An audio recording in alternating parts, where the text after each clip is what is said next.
പ്രാർത്ഥിച്ചാൽ മതി. ഒരു ആയുസ്സിൽ പ്രാർത്ഥിക്കാൻ ഒറ്റ പ്രാർത്ഥന മതി. ഈ 4 കാര്യങ്ങൾ പ്രാർത്ഥിച്ചാൽ മതി. എന്താണിത്? 1, എന്നെ അനുഗ്രഹിക്കണം.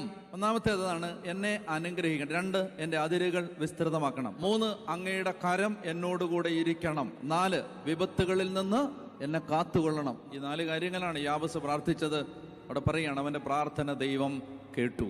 ദൈവമേ, എന്നെ അനുഗ്രഹിച്ച് എൻ്റെ അതിരുകൾ വിസ്തൃതമാക്കണമേ, അങ്ങയുടെ കരം എന്നോടുകൂടെ ഇരിക്കുകയും വിപത്തുകളിൽ നിന്ന് എന്നെ കാത്തുകൊള്ളുകയും ചെയ്യണമേ.